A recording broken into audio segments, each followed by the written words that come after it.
Welcome, true believers, to another episode of Nerd Variety Podcast, or another episode because, it won't be new for long. Doesn't Stanley kind of own the whole True Believers thing? Yes, he does, but I thought his estate. Hopefully we won't get sued for that. Yeah, well, I think they're not allowed to sue us unless we get paid for this. Exactly. So, but Hayden's got it though if we do. Right. What? Yeah. What? Don't worry about it. What is this? But yes, welcome to another episode of Nerd Variety Podcast. I'm Josh, and at this time, I'm joined by the other nerds. We have Hannah Hellcat Hogan. I find this to be acceptable. I dig it. Cool. And the one that just spoke, that digs it, is our other host, Hayden Red Wing Rafferty. Red Wing. I'm wearing a red shirt. Is that it? Is it because it's red? No, because the obvious wings on your back. We talked about this. You have to, I'm wearing a Pikachu shirt, which does not fit the theme of our episode today. Well, no. But it is Red Bull gives you wings, though. That's where it's coming from, right? Yes. This episode not sponsored by Red Bull. Not sponsored by anything, but if anyone wants to sponsor us, we'll accept. Yes, we'll even do the ad. You won't have to have any of your people do the ad. We'll do the ad for you. Right. Yeah. We'll each do an ad if you give us money. We'll all do an ad together. It's 3 ads for the price of 1. We'll make Nintendo, give us free stuff. Yes, please. This week, we are reviewing the most recent entries into the MCU. At the time of this recording, it is the first week of May. Marvel Studios had planned to release Black Widow this past weekend, like they had planned to do last year, but COVID was in full force last year, and it's still kind of looming over everyone right now. But they pushed it back to July. Yep. So we'll finally see it in 2 to 3 years, hopefully. Well, that's what I was gonna. That's what I was gonna say. I just watched the release of Phase 4, the video. Here's Phase 4. Woo, get excited! Yeah. And I'm like, interesting that they're planning things 2 years out right now. 2 years out. I was thinking. Yeah, because they had dates from 2023, and I'm like, woo. Yeah. All right, we'll see how well they can keep that schedule this go around. Yeah, but they always put out stuff like that, and I feel like they always get pushed back. Maybe not. Yeah, they're gonna get pushed back. They're trying to release 5 movies next year. Is it 5 next year? Yeah, and 4 in this next for the next half of this year. I wouldn't put it past them because they have been working on a lot of them for a long time now. Yeah. And in the past, they have done 3 or 4 releases in a year. So to say that they're going to do 5 when some of them are probably already mostly or at least partially made seems reasonable for Marvel. Yeah. Depends on how safe everything is with COVID, right. Or when they started filming, and then during where they were last year, and then what all they've been able to do now, or how much freedom they have now. Yeah. Yeah. But thankfully, WandaVision and Falcon and the Winter Soldier were available to stream, and I don't know about y'all, but they were awesome. I thoroughly enjoyed both of them. Yes. It was nice to get a taste of something MCU related after a year and a half of nothing. Yeah. Well, and I particularly enjoyed them because I feel like both of them focused on characters we don't get a whole lot of story from. Mm-hmm. They're not tiny characters, right? Bucky is certainly has a whole movie kind of based around him, right? Yeah.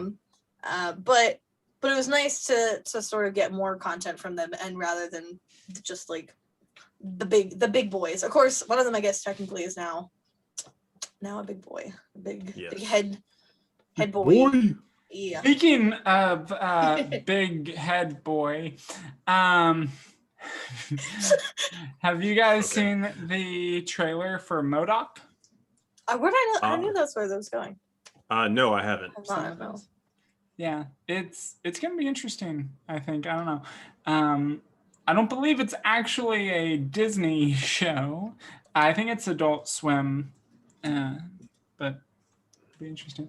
Sorry, just random thought. Just another trailer I recently saw. Yeah, I got you. I always forget about MODOK. I know they're talking about doing something with him in the movies, or there was some speculation about that, but so far we haven't seen anything. But an anime show will be fun because he's he'll be kind of hard to execute, in my opinion. Yeah.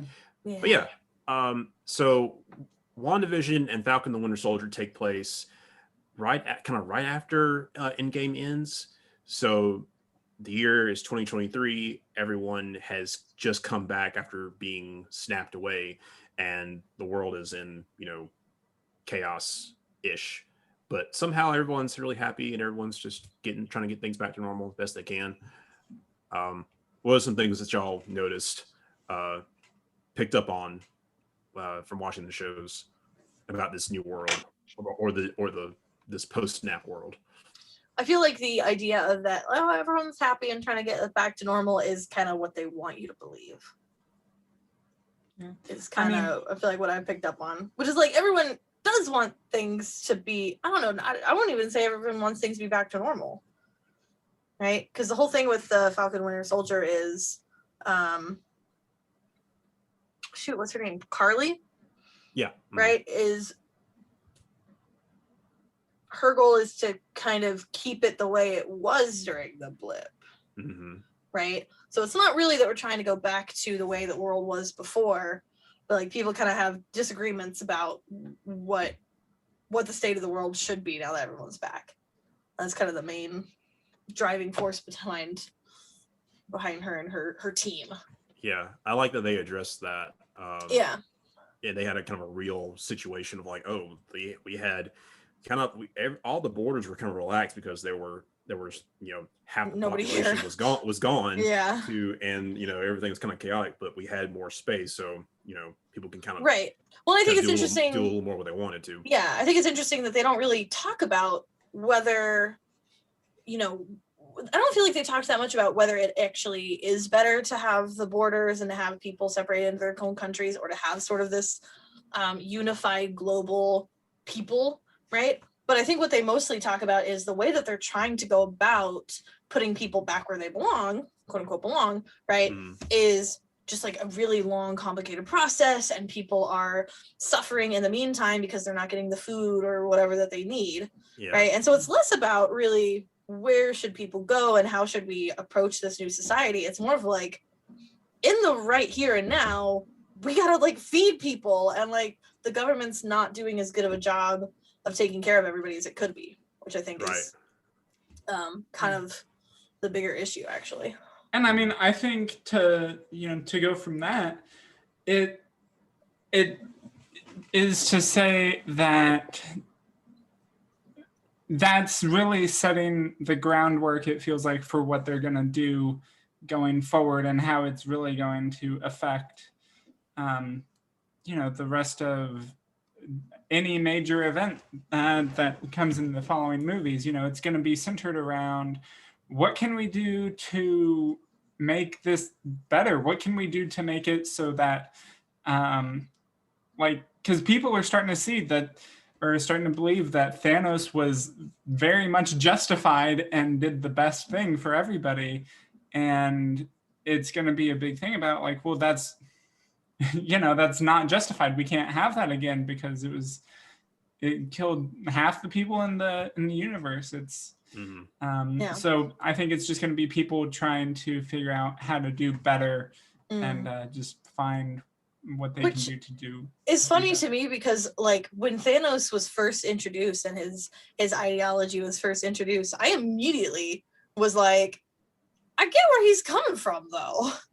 Like I get it. Like I get it, we're having troubles with overpopulation and pollution and food shortages, and like all of those things could be remedied by like getting rid of people. Yeah. But we just can't do that. Yeah. You can't just it's not just about kill people. It's not about getting rid of half the people. It's about doing better for the amount of people that we have. Right. But I think it's interesting that now people are kind of also like, I mean, I get like there were things that were better about not having as many people. Right. Yeah. One thing I thought was interesting was actually seeing, the aftermath, because it was this, amazing, experience seeing all the heroes come back in Endgame. But then like, Far From Home brought up that, I had been dead for 5 years and now new people are living in my house. Mm-hmm. There was also the thing of Monica Rambeau, and you see her in WandaVision. You actually see her come back to life, or come back together, and everyone else is popping in and out of the hospital, and they're all coming back. They're all coming back. Oh crap! I wasn't ready for this. And Right. everybody having to come to terms with, oh, this is what the world is like. This is what happened to me. Right. This is what the world is like after I've been gone. Yeah. And you have characters that are 5 years younger than Mhm. everyone that was left behind. So yeah, it's pretty heavy stuff, but just I guess they're giving us little bits and pieces of it. Yeah. How many people do you think still ended up dying in that time between, well, in the fight, the time between everyone being snapped back and Thanos' army being snapped away again? I would say several million, if anything. So, it sort of makes up for Wakanda, at least, probably, because that was probably mostly their army. As well as I was thinking a of lot of other I was thinking of more like the whole world. Like, I'm sure those 5 years were very chaotic, especially in the beginning, because everyone's assuming, it's like questioning who did this. Oh, well, yeah, too. Yeah, and just the conflict that comes with Well, yeah, again, I wasn't talking about the 5 years. You're talking about from when people came back. Yeah, because everyone was snapped back, and then immediately Thanos' army came back from the past, and they had the big fight. So a bunch of people died then too, I'm sure. Yeah, that's how much would that suck to be snapped out of existence, snapped back in 5 years later, and you die immediately? Do we know if when people are snapped back, are they in the exact same place that they were when they left? Yeah. Is that kind of the understanding? Yeah, Monica was at her mom's bedside. Yeah. In WandaVision. And of course, all the heroes were where they got snapped away. Right. But I'm sure Hulk was able to, when he had the gauntlet, he was able to figure out, okay, I can't just put everybody back. If someone was in a plane flying over the ocean, right? That's what I'm wondering about. I can't put them in that same. If they show up in the plane and in the middle of the Atlantic Ocean, they'll there's not a plane there anymore. No. It just fall. Josh, yes. Actually, I just want to. For some reason, that immediately makes me think of the Get Swifty episode of Rick and Morty. When they're teleporting, Rick's just like, by the way, probably a bad time to bring this up. Any astronauts you had in orbit are definitely dead. Yeah. They're all dead. So there's, in these new shows, they bring up a little more lore, more about super soldiers, more about the magical history. And if you guys, also listeners, if you didn't know, this is a spoiler-filled discussion of WandaVision and Falcon and the Winter Soldier. Great time to throw that in there. Yeah. I meant to do that earlier. It's okay though. It'll be in the description. But they go about talking about the magical history, because as we learned, Wanda actually has magic, and that they add more comic lore into it with that, and with going about with there being other super soldiers now. Yeah. How'd y'all like Agnes? And I was very caught off guard. Yeah. Initially. Really? Yeah, well, because I know nothing about the comics, right? So I had no reference, and I was just like, oh, okay. I thought you were just the weird neighbor, but all right. Yeah. Never thought you would actually be involved in. Yeah, I feel like they did a really good job of making her seem completely just nobody. Yeah. Right? A completely unimportant character. I just keep thinking of the did you guys watch the pitch meeting? No. Do you watch those at all? No. The pitch meetings? Yeah. From where? I think it's Screen Rant. Oh no. They're pretty funny. But in the one for WandaVision, it's one guy doing two characters. He's the person pitching the idea, and then the guy that's listening to the pitch, the producer, I guess. And so like the writers pitching the idea. It's like, okay, and we're gonna introduce this character Agnes, and she's gonna be like kind of mysterious and stuff. And you see the producer, like get on his phone, and just looks like, what are you doing? It's like, it's Agatha. So is it Agatha Harkness? It's like, no. It's like, yeah, it's definitely her. And they get to the room. I didn't know. And then he's just like, okay, I'm gonna make you pay for that. And then they get to the part with Pietro, and it's like, yeah, he actually isn't.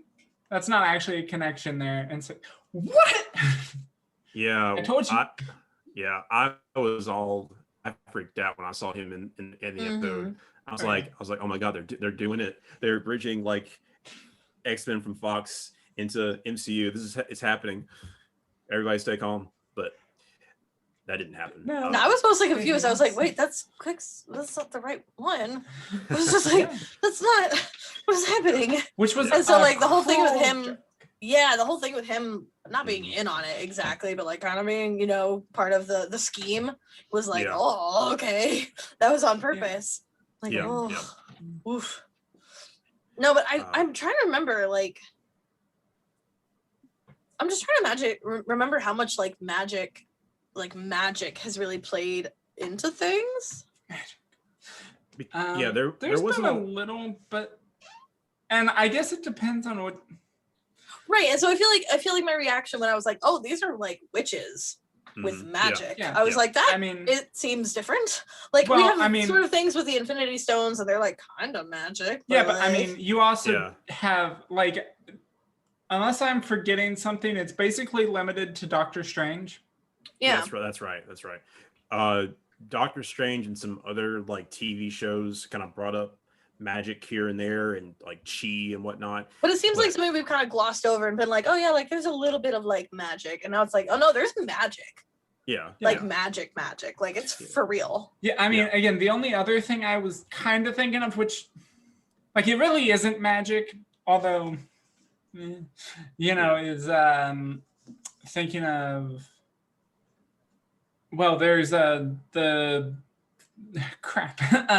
Guardians of the Galaxy 2, Ego. There was that, which again, kind of magic, I guess, but not necessarily the same. And then I keep thinking of Iron Man 3, even though like it wasn't magic really, but it kind of felt like magic. Sort of. Magic where? In Iron Man 3? Like the whole fire thing, the whole lava people. That was technology. Yeah, it was technology. Okay, but they were like molten lava people. So, well, I think that's kind of magic, and we call it science. I think that's kind of the point, though. It's like that, there is also, you know what? That's another good one. Obviously, it's been there since Thor. But there it was more Thor of like is magic.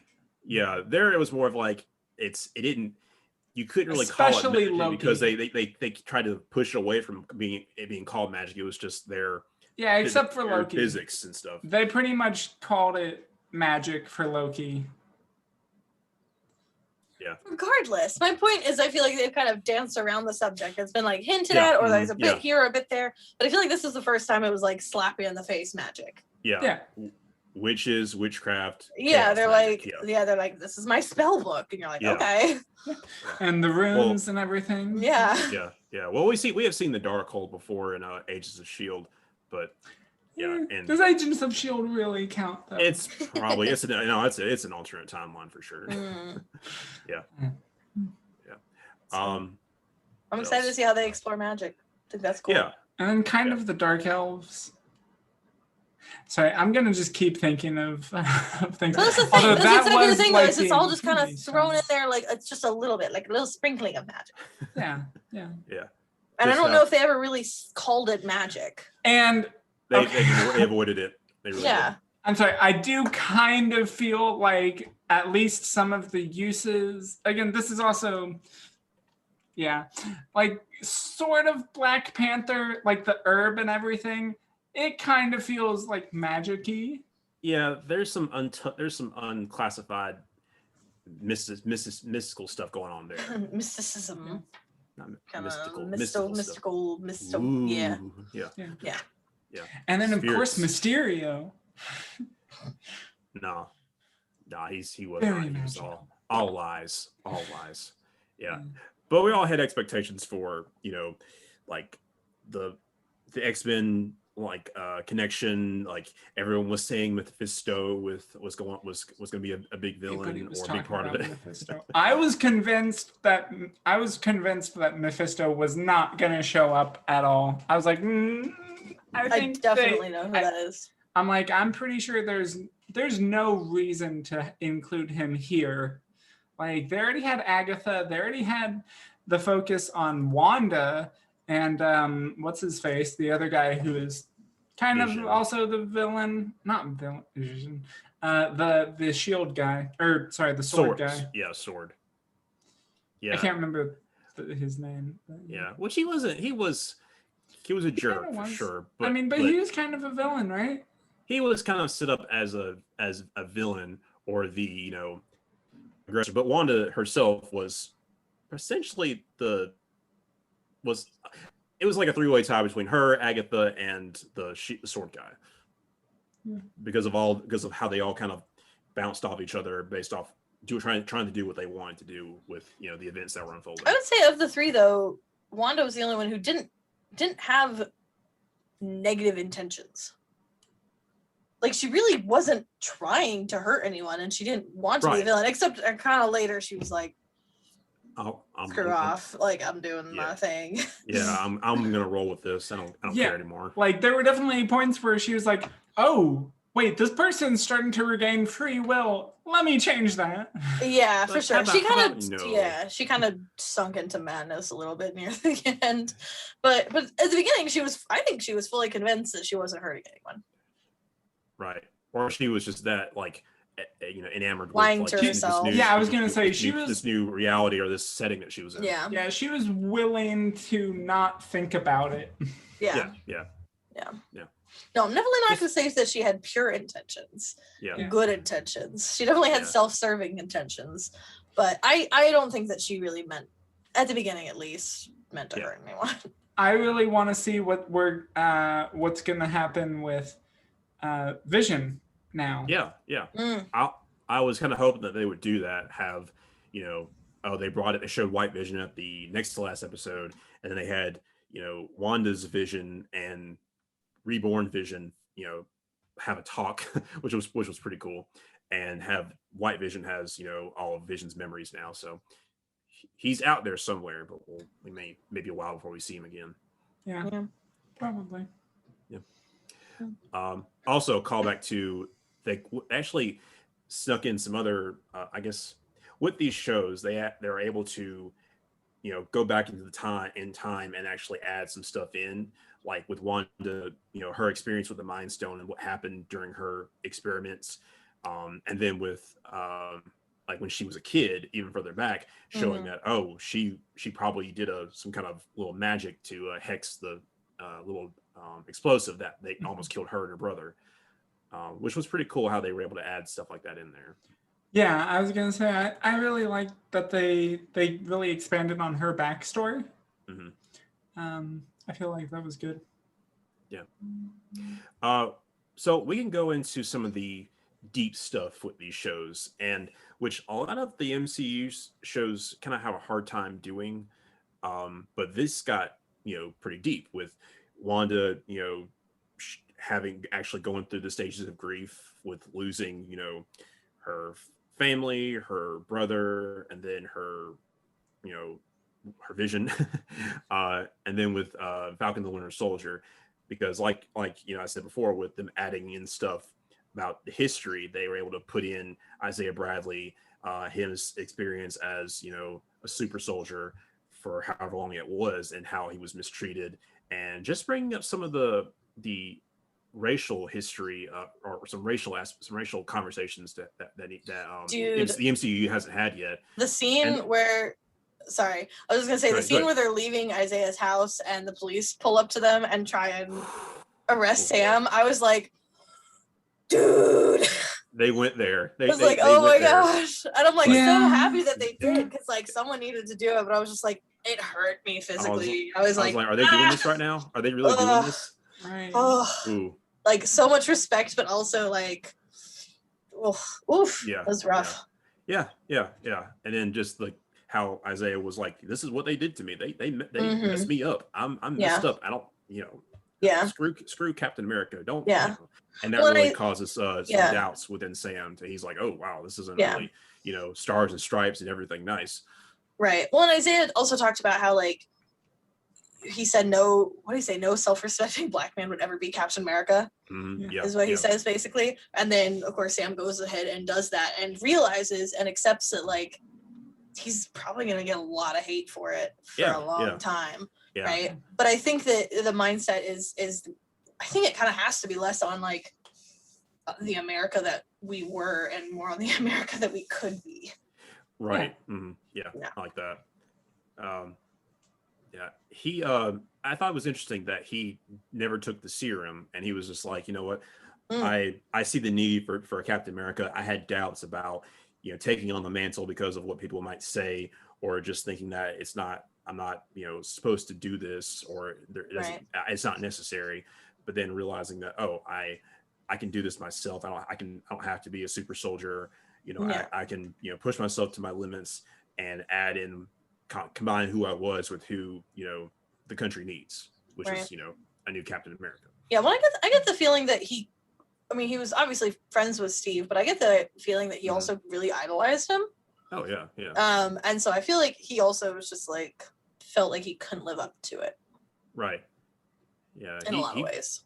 Yeah, he saw Cap, hang with the best of them, and but he did get to know him on a personal level, and I think Steve actually saw that, oh, this guy could actually fill in the role for me. He doesn't have the trauma that Bucky's been through or the stigma that Bucky has over him, but he would be the next person to take over once I can't do it anymore.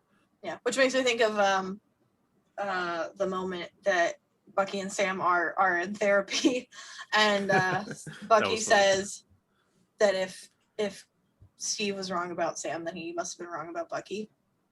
Ooh, yeah. And that scene, ooh. Yeah. I thought that was really interesting, because I feel like at that point Sam, I don't think, did believe in himself in the way that Steve did. Right. Yeah. So I also thought it was.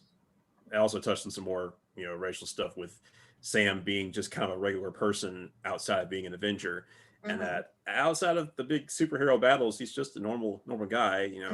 He has trouble getting a loan.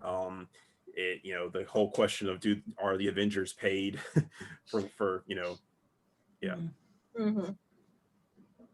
Hayden, do you have any thoughts? I thought you were about to say something. No. Okay. I'm so distracted now by Hannah's guest. By my cat. Yes. Say hello, Boomer. Say hello. Say hello. Of course, now you don't say hello.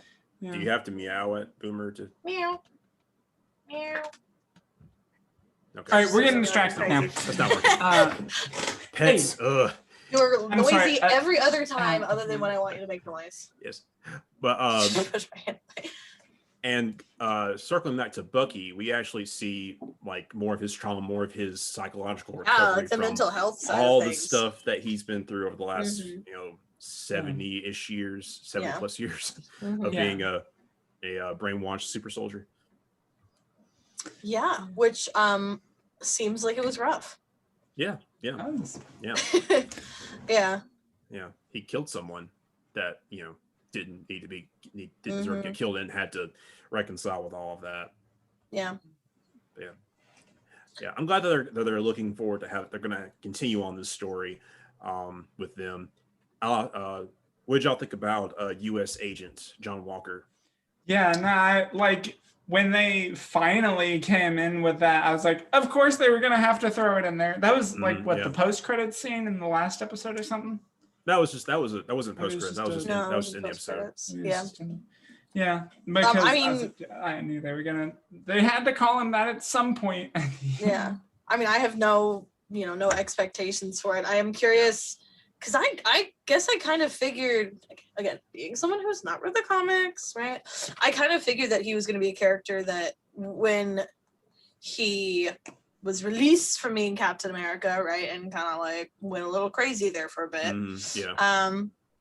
I kind of figured that would mostly be the end of his story, and now it definitely seems like it's not going to be, and I'm very curious to see kind of where they go with it, and because I'm like, I still don't think he's gonna be like buddy with Sam and Bucky now. Like, they clearly don't get along, so I kind of expect him to go do his own thing elsewhere. Yeah, and honestly, I sort of expect his role to be reduced to all right, it's not KG Beast, that's DC. Who's the one from that showed up in Captain America 2? I'm totally blanking on the name of that one. And then at the beginning of 3 of Civil War, that blew up. Yes, Crossbones. Thank you. Yeah, I kind of expect U.S. Agent's role to be kind of reduced to that in the future, like showing up and maybe having an impact on something, but not really lasting for very long. Yeah, which promo didn't. And with him, he could serve as a good, character to add in if they want to do a Thunderbolts or like a kind of a rogue, anti-hero team thing. I saw someone talk about that somewhere online. But I liked his journey from, like, we were all like, who the heck is that? With the shield, and who does he think he is being Captain America? And you see that he seemed like a humble guy, or he was portrayed as a humble guy, going into the role.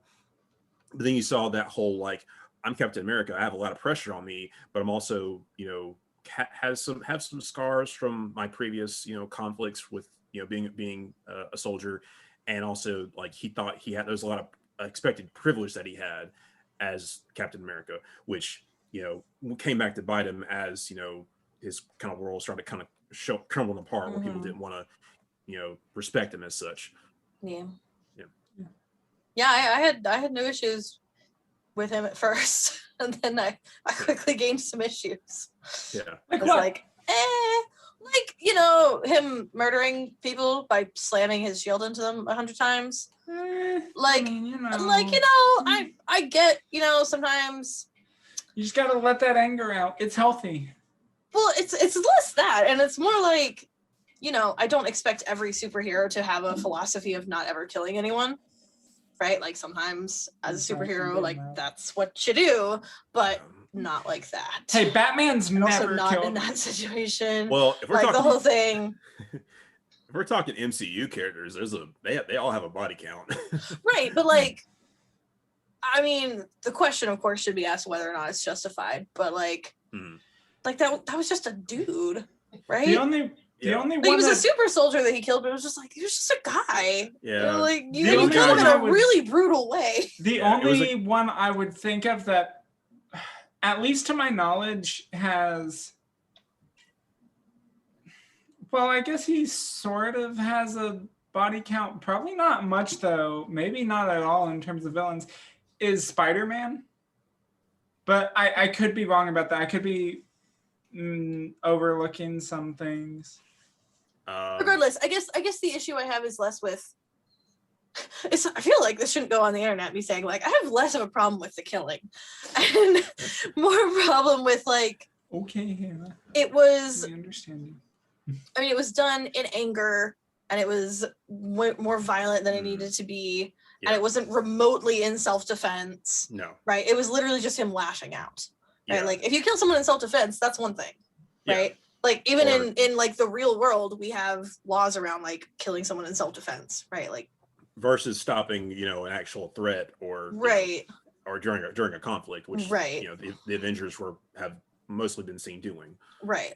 So there are some, government approved ways of killing people, right? Times and places where we're like, okay, yeah, that's acceptable, makes sense, but that was not one of them. Yeah. No. he overreacted for sure. Yeah. But that was a good tipping point for him of like It was a huge tipping point. Yep. You do not need this shield anymore. Yeah. I'm glad they took it from him, but I'm glad that he kind of lightened up at the end of like, oh, I was turning into the bad guy here. I'm definitely not cut for the role. Yeah. Well, again, like, he as I said, like it they make a point of it boosts or heightens your existing personality and everything. So like he clearly had some issues going into it. He was not as pure. The idea as, Steve. That power doesn't change you, it just accentuates who you already were. Yeah. Yeah. It was sad though. I felt bad for him losing his friend, but of course. Dude, that was rough. That was rough on him. But it is, just sort of a reveal of like who you are at the core when something like that happens. Yeah. Can you keep your cool? Can you do the right thing? Yeah. On a little bit of a lighter note, I just need to get this in at some point before we're done. I am like so flippin' stoked that Captain America can fly now. Yeah, right? Yeah. That's awesome. So we were talking about how, Sam's now Captain America and he doesn't have the super serum, so he's just still like a dude, right? Just a regular dude. But now also he can fly. And I'm like, that's so cool. Yeah, like definitely, adding definitely gives him an advantage. Like the ability to fly with the shield and everything. Yeah. Of course, I thought the helicopter scene was particularly awesome. Yeah, for sure. Yeah, that was dope. Yeah. Very cool. So you can actually lead the charge now instead of like starting out, then having everyone else like outrun him. Right. Yeah. Yeah. Well, and he's been practicing with the wings for ages now, right? So he's very familiar with that aspect of the job. And he had a training montage with the shield. Yeah, good training montage. That was great. Yeah. Always love a training montage. Everyone always gets better really quickly and perfects their art. Yeah, they're like, it's been 2 days. Yeah. Yeah. Just 1 weekend, bro. I got this. Just do a montage. It's great. Yeah. But no, I'm excited to see kind of what they do with them and where things go from here. Yeah, for sure. Of course, I'm interested in seeing if they do anything. I'm sure they have to, right? With Sharon. I know. I'm worried about that too. I'm like, Sharon, why are you bad now? Yeah. I don't remember if I've heard legitimate theories about this, but at least on the pitch meeting for that, they're like, is she Mephisto? It's like, no, stop. Go home. Yeah. No, I'm excited to see what she does. Yeah, I enjoyed her inclusion. I enjoyed Zemo. He was good. They used him just the right amount of Zemo in that. I really liked Zemo's outfit, like his actual outfit, like from the comics. Yeah, and I kind of felt his pain about super soldiers. It's like, oh yeah, you're not wrong. And I think Sam took that to heart too, which is probably one of the reasons why he didn't take the serum. Which I think that we just need to take a moment and appreciate all of the villains in the MCU that are more complicated than they initially seem to be. Yeah. And who are like, you're not wrong, but you can't do it that way. Yeah, they definitely had a villain problem for a while, but it's better now, I think. So yes, these shows have been great, and they are giving us a tease about what's to come next in Phase 4 or future phases. Of course, WandaVision ended with her going through the dark hold and hearing her kids' names, and the makers of the show said that she's going to show up in Doctor Strange in the Multiverse of Madness, which is going to be really cool seeing them two play off each other. And then they said that Sam as Captain America is going to be in his own movie sometime soon. I don't know when or what phase, but that'll be awesome to see. Yeah, they didn't. They showed the Phase 4 trailer just released, and I didn't see. As far as I recall, there was no mention of a new Captain America movie, so probably not in Phase 4. Although they may add it, I don't know. It could be a Phase 4, Phase 5 thing. But it's going to be in the works or in the season or the show. You don't think that there's any way that they'll throw Captain America into it something else. I mean, very likely. Very probably. It's going to be interesting to see how they do that with a lot of stuff because, of course, we have 2 movies that we've already gotten official trailers for. We've gotten like 4 for Black Widow because they just keep wanting to push out trailers while every time they push it back.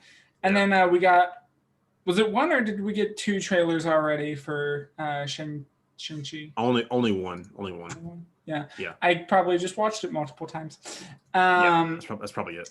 Yeah, and then we got a little sneak at like a couple quick shots from the Eternals, which I'm super excited about, and they've been talking about for a long time. I feel like it was initially going to be in. Was it initially going to be in Phase 3? No, or was it just initially going to be last year? It was going to be last year. They're supposed to have Black Widow and Eternals last year. Yeah, but yeah, I'm excited for that. Of course, we got dates for supposedly all the Phase 4 movies. Supposed dates for the supposed movies. Yeah, supposed dates. We also supposed dates for future movies. We knew the names of a lot of these previously, like Love and Thunder, No Way Home, Multiverse of Madness. We knew the names of a lot of them, and Guardians of the Galaxy Volume 3. That one was never really going to be questioned. Very excited. Well, we didn't know that they were going to call Black Panther 2 Wakanda Forever. Yeah, that one was pretty cool. I'm really excited to see that. I'm very curious to see how they do it, considering that we don't. Yeah, it'll be interesting. I really kind of hope they don't do a Carrie Fisher and just like CG him in. I'm pretty sure they've already said that they won't, and they won't replace him. Yeah. I'm thinking Shuri might take his place. I mean, but I don't really know. That. I don't really remember. It was definitely in the works for her to succeed, but no one was expecting this soon. So I would like a story that, if they do that, that's fine. I'm cool with that. That's fine. But I hope they just do a story that kind of works, like from where they are. Yeah. And hopefully they can have some that's pieced together, because it's going to be hard to explain like where's the Black Panther, where's the king. Right. Well, I think it's important that they're they make it cohesive but also respectful. Right. Oh. They don't just are like, oh, this is the same guy, but he just is always wearing the suit, so you can't see his face. Right. I feel like that's not a very tactful way to handle it. Right. No. I need to watch the trailer again because I can't remember exactly what it's called. But they also gave an official title to the next Ant-Man and the Wasp movie. Quantumania. Yeah, that's why I couldn't remember. It was such a weird name. That sounds up my alley. Yeah. Give me the physics ones. Throw quantum in front of everything. And then, of course, at the very end, we got no official title, really. But at the very end, we got the Fantastic Four symbol. So hopefully that means they're going to try to fit that into Phase 4. It just seems super fitting, doesn't it? It does. It really does. Yeah. So that'll be exciting. I feel like I need to go watch it. And also they also named I think Captain Marvel 2 is supposed to be called The Marvels.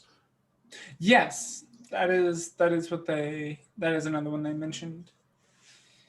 Yeah. So we got a lot to look forward to. And we can actually start going to movie theaters again. Yeah, that's gonna be awesome. Hurrah. And we'll still have more Disney Plus shows. We have Loki, What If, and I think Miss Marvel coming out this year. Yeah. It's gonna be good stuff. Very exciting. Yes. Very exciting. MCU is pumping out some good stuff. Go check it out. What are we doing next week? Next week, we are talking sound design, my favorite topic. Yay! I also enjoy sound design. Yeah, I went to school for sound design. I did some in high school, and then I did a year of it in college. And then actually, when I was studying film, it was some sound design for post-production classes. I just play a lot of video games and watch other people play a lot of video games and have been learning. I'm like, oh, I see. I like. to both So sound basically, design and same levels. yeah, you know. Yeah. I'll bring my own expertise. You can bring like whatever crap you learn in college. It's just college is not really that official. No. I'm kind of like in the background here. I'm pretty sure I have an idea of what you guys are like, how you guys will talk about sound design, because I'm sure it's not the same as like soundtrack. But I'm sure involves like soundtrack and what do you call it? We're gonna get into that next time. And I just want to talk about in Breath of the Wild when you first wake up and you're Link and he's barefoot and he makes like slappy foot sounds on the wet floor, and I'm like, yes, it makes me happy. Yeah. Okay. Yeah. So slappy foot sounds. So we'll have fun. We'll learn some things. But yes, thanks for watching, listening mostly. But until next week or next time, nerd out. Nerd out.